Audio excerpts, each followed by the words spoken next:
fanazavana ny zava-miafina momba ny franc-maçon sy illuminati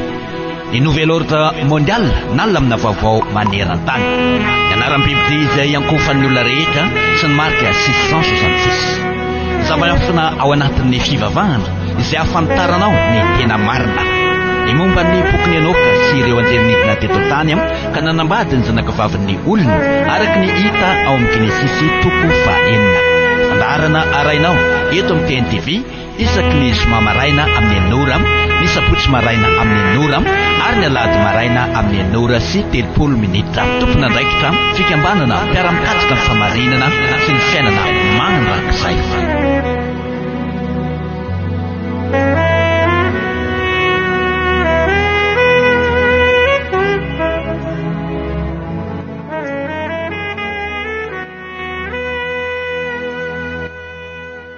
araka ny fotoana efa andrasanao eto amin'ity fahitalavitra ity amin'izao ora izao dia ny fandaharana fanjavana zava-miafina totosain'ny fikambanana mpiara-mikatsika ny famarinana sy ny fiainana mandrakizay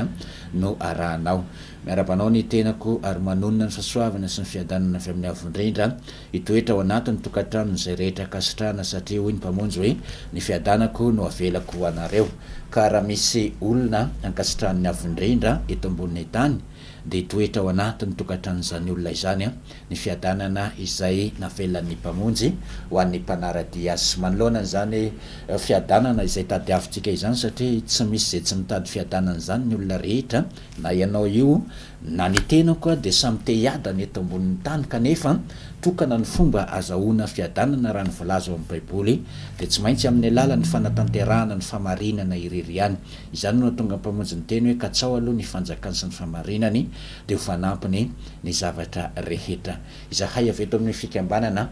dia tsy mitsahatra maneho aminao ireo famarinana rehetra izay nisy nandrava sy nisy nanafina kanefa ny tokony ho ampafantarina antsika mpivavaka ianao ny raha mivavaka tena tokony ho fantatrao ny ireo zavatra rehetra izay nresahana ireo tokony ho fantatrao hoe iza marina ny anaran'ny avondrindra tokony ho fantatrao hoe iza marina ny anara zanak'ondry ary tokony ho ao anatin'ny sainao fa zava-dehibe mihitsiny ny fahafantaranao an'izany anarana zany satria raha ny voalazo amin'ny apokalipsy toko fa 7:10 eo amin'ny andininy voalohany dia tombo-kase apetaka eo amin'ny andron'ny olona zay manaradiany zanak'ondry ny anaran'ny avondrindra sy ny anaran'ny zanak'ondry zany hoe raha makany amin'ny birao mpanjakany ianao hikarakara taratasy dia tsy maintsy misy ny tombo-kase izay apetraka ny tompona andraikitra ao amin'ilay birao izay nikarakara ny taratasinao ka ny anaran'ny avondrindra sy ny anaran'ny zanak'ondry dia tombo-kase ihany koa no ilazana azy apetaka eo amin'ny andron'ny olona izay ho any amin'ny fiainana mandrakizay ny apokalipsy toko 7 ihany koa dia manambaran'izany zavatra lazaiko izany no antony mahatonga iteny hoe zava-dehibe ho an'ny olona ho any amin'ny fiainana mandrakizay ny fahafantarana ny anaran'ny avondrindra sy ny anaran'ny zanak'ondry izany koa ny teny voasoratra ao amin'ny asan'ny apôstôly toko fa 4:12 manao hoe fa tsy misy famonjena any amin'ny hafa ary tsy misy anarana hafa nomena ny olona zahoana famonjena ety ambanin'ny masoandro ianao io dia mivavaka ary fantatro hoe tena mitady famonjena ianao mitady ny fiainana mandrakizay ianao saingy ny mampalahelo ry havana dia izao isika ne efa namantana ny fivavahan'io ny dadabe ny bebe ny razambe atsika efa namantana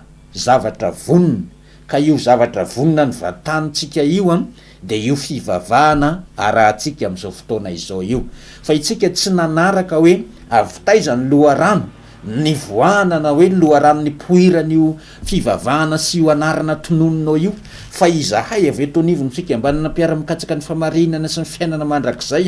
manatanteraka ilay teny voasoratra ao amin'ny Daniela toko fa 12:7 manao hoe marina zoto andinika dia hitombo ny fahalalana ka izahay dia nandinika sy nikaroka ny loharano ny poirany fivavahana arahan'izao tontolo zao io sy io anarana izay tononitsika io ary izany no mahatonga anay manana nyreny porofo reny satria tsy hitan'ny olona tsy nikaroka ane ireo porofo rehetra hoentina aminao reo ianao zany raha vao tsy nikaroka tsy mahita an'ireo mihitsiny ny mpamonjy ny teny hoe katsao aloha karohana ny dika zany katsahany zany dia nikaroka izahay hoe ahoana marina ny makasika an'ity anarana ivavahana sy andoliana ity satria voalaza amin'ny apokalipsy toko 17 andininy fahenina amby folo sy ny fafito amby folo fa misy anarany bibidia izay apetaka eo amin'ny androny olona sy eo amin'ny tanana kavanany olona rehetra araky ny voalaza eo dia na ny kely na ny lehibe na ny manan-karena na ny malahelo na ny andevo na ny tsy andevo dia mandray anio anarany bibidia io avokoa ka io anarany bibidia io no marika mipetraka eo amin'ny androny olona rehetra de voalaza eo amin'ny andininy fahavalo eo apokalipsy toko 17 io hoe iankoaka eo am'lohany daholo ny olona rehetra eto ambonin'ny tany de izay tsy voasoratra anarana ao amin'ny boky ny fiainany zanak'ondry ianao io mivavaka mandohalika miankoaka ny olona rehetra eto ambonin'ny tany izay tsy voasoratra anarana ao boky ny fiainany zanak'ondry dia iankoaka eo am'ilay anarany bibidia avokoa ka hoy aho aminao hoe amin'izao fahavelomanao zao ianao no mila mahafantatra an'izany zava-doza miandry ny fanahin'ny olona izay mivavaka izany ianao zany dia idiran-doza ny fanahinao raha vo tsy anaran'ny avondrindra sy ny zanak'ondry ny ankofanao sy andolianao voasoratra any amin'ny didy sy ny lalàna napetraky ny avondrindra anyny hoe izy rery ihany no iankofanao izy rery ihany no ivavahanao ka raha misy anarana hafa akoatran'ny anarany iankofanao sy ivavahanao satria maro be ny anarana ansoin'ny olona eto ambonin'ny tany sy andoliany raha misy anarana hafa akoatran'ny any avondrindra sy ny any zanak'ondry andolianao dia efa very any amin'ny farimy rehetra sy ny solofara ianao tsy hoe mitsara aho raha miteny an'izany amintsika fa manambara aminao ny zavatra ho avy satria voalaza ao amin'ny baiboly izany zavatra izany andevakiko ny apokalipsy toko 17 eo amin'ny andininy fasivy sy ny manaraka toy izao ny vaky ny teny apokalipsy toko 17 andininy fasivy sy ny manaraka ary nisy iray koa dia anjely fahatelo nanaraka ireny ka nanao tamin'ny fiamahery hoe raha misy miankoaka aloana ny bibidia sy ny sariny ka mandray ny marika eo amin'ny andrana amin'ny tanany de izy koa no isotro ny divainy ny fahatezeran'ny avondrindra izay nahidina tao anatin'ny kopony fahatezerany tsy miaro ary zavatra sady ampijaliana amin'ny afo sy ny solofary eo anatrehan'ny anjely masina sy anatrehan'ny zanak'ondry ary nisetroky ny fijaliana de miakatra mandrakizay ary tsy manam-pitsaharana na andro na alina izay miankoaka eo alohan'ny bibidia sy ny sariny na izay mandray ny mariky ny anarany zava-doza ry havana no miandry ny fanahin'ny mpivavaka rehetra izay voafitaka amin'io anarany bibidia io averinay apoitra aminao io ny anarana manome 666 ny anarany bibidia araky ny voalaza amin'ny apokalipsy toko 17 de manome 666 rehefa atao ny fanisana dia ity anarana izay ivavahany zao tontolo zao andoliany zao tontolo zao sy azo tononona amin'ny teny-pirenena isan-karazany ity anarana ity no manome 666 voalaza amin'ny apokalipsy toko 17 hoe ny olona rehetra eto ambonin'ny tany de miankoaka eo anoloanan'io anarana io avokoa ka raha miteny ianao hoe io foanane ny anarana ny vavahana hatramin'izay ary ny olona rehetra eto ambonin'ny tany na ny mivavaka sabotsy na ny mivavaka lahady na ny mihinana an'ireo atao hoe zava-padina voararany lalàna na ny tsy mihinana dia io foana ny anarana nandoliany sy ny vavahany hatramin'izay tena manaiky an'izany teninao zany satria maro amitsika no milaza an'izany hoe io foana ny efa nisy hatramin'izay ny anareo zao zava-baovao ny anareo vitsikely manaraka anareo zao nareo vao mody mipotra nareo mihitsy ny tena mpaminany sandoka nareo mihitsy ny tena satanika nareo mihitsy ny tena dragona misy amitsika any amiteny an'izany tsy de maninona avy zany tenentsika zany fa ny zava-dehibe amiko de izao mila tafitany aminao ny zavatra izay nomeny ny avondrindra nay etonivony fikambanana ho ampitaina any aminao satria nomena ho ampitaina aminao izao zavatra hoentina izao ka raha miteny ianao hoe io foana ny anarana nisy teo hatramin'izay io no nivavahan'ireo fiangonandehibe rehetra, io koa no mbola ivavahan'ireo fiangonana zandriny, io no ivavahan'ireo firenena rehetra eran'izao tontolo zao, dia marina izany teneninao zany, ary manamarina an'izany mihitsy ny apokalipsy 7:15 manao hoe ny olona rehetra eran'izao tontolo zao, ny olona rehetra eto ambonin'ny tany dia nkoaka eo amin'io anaran'ny biby io avokoa. Ka ianao zany mila mandinika fa ny voalaza ny faminaniana tsy maintsy tanteraka. De raha mbola hiteny ihany koa ianao hoe nampitondra fivavahana ambony na ireo olona manan-kaja na ireo olona malaza eto amin'ny firenena, de io anarana io koa no antsoiny sandoliany ko ahoana ny lazain'ny frère Belona diso de hoy izy aho aminao hoe mbola marina ihany koa zany lazainao zany, io anarana io no antsoin'ireo olona rehetrarehetra, na ny artista faran'izay malaza eto ambonin'ny tany, na ny olona faran'izay mahantra eto ambonin'ny tany, na ny ray mpianakaviana efa fotsy volo, na ny tanora mbola tanora kely de io no anarana tononony araka ny voalaza ato amin'ny apokalipsy 7:19 zao ny voalaza eo manamarina ny zavatra rehetra izay lazaitsika aho makasika n'io anaran'ny biby io. Apokalipsy 7:19 sy 17. Ary ny olona rehetra na ny kely na ny lehibe, na manan-karena na malahelo, na ny tsy andevo na ny andevo, de ampandraisiny marika eo amin'ny tanany akavanana na eo amin'ny andriny avokoa, mba tsy hisy azo hividy na hivarotra afa-tsy izay manana ny marika de ny anaran'ny biby na ny isan'ny anarany. Zany hoe ny olona rehetra eto ambonin'ny tany tsy akanavaka, ao atokantranonao mety misy tanora ao, mety misy ankizy efa mahay miteny ao, mety misy olon-dehibe efa antitra ao, mety misy ray mpianakaviana mbola ao anatin'ny fahatanorana ihany keo ao, fa ny olona rehetra tsy akanavaka araka voalaza eo dia mandray marika eo amin'ny andro sy eo amin'ny tany ankavanana, ka ilay marika araka ny voalaza eo amin'ny 17 de ilay anaran'ny biby na ny isan'ny anarany. Io mipotra io ny anaran'ny biby ary io miaraka amin'ny koa ny isany 666 ny isan'ny anaran'ny biby rehefa natao ny fanisana. Ho anao izay manam-panahy mitady ny famarinana sy ny fiainana mandrakizay de misaora ny avondrindra fa misy fitiavany sy fitsinjovany anao matoy anao mandre an'izao fanazavana izao. Maro amintsika mpijery an'ity fandaharana ity ihany koa no mametraka fanontaniana hoe fa nahoana no izao vao misy an'izany fanazavana izany fa taiza foana zany hatramin'izay.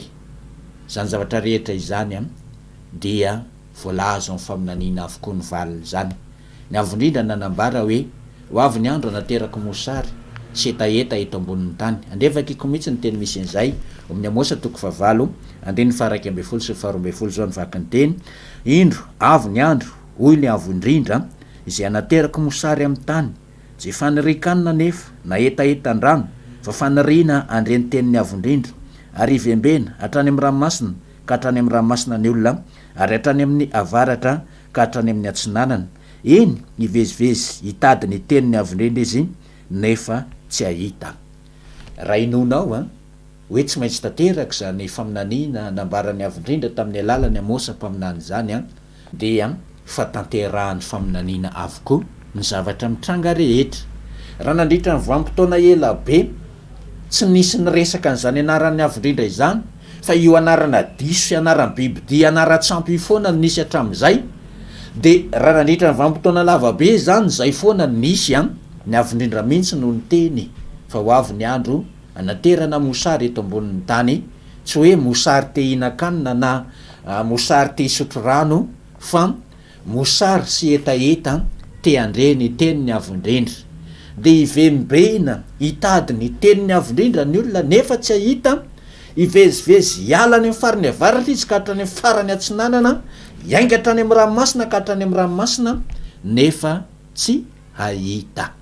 De raha metraka fanontaniana ianao hoe fa taiza foana zany hatramin'izay, ny valiny de zao mbola tsy nisy nahita zany hatramin'izay, satria ny faminaniana de zavatra tsy maintsy tanteraka eto ambonin'ny tany. Raha mametraka fanontaniana ihany koa ianao hoe fa nahoana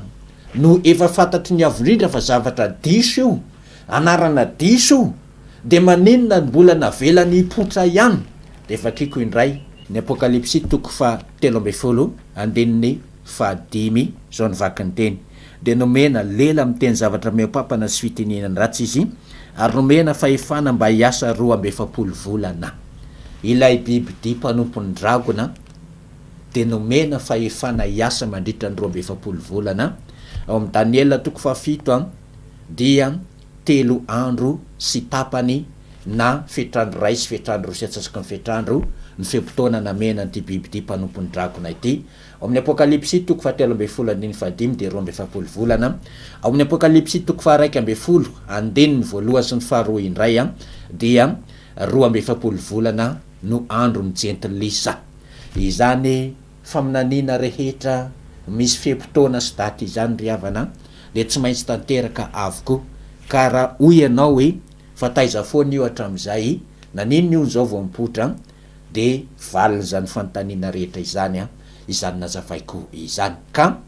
ianao mijery an'ity fandaharana ity mitady ny fiainana mandrakizay hoy ao aminao hoe tsy misy anarana hafa azahoanao ny fiainana mandrakizay zany akoatra n'ilay anarana nomena any mpamonjy ilay anaran'ny mpamonjy zany ny anaran'ny mpamonjy tsy misy idiran'i Jesosy sady tsy misy ifandraisan'i Jesosy na kely ary ny anaran'ny mpamonjy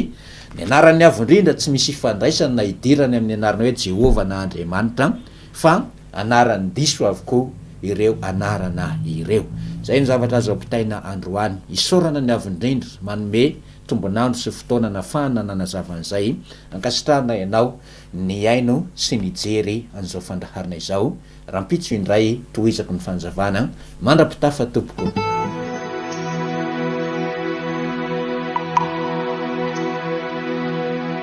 fanazavana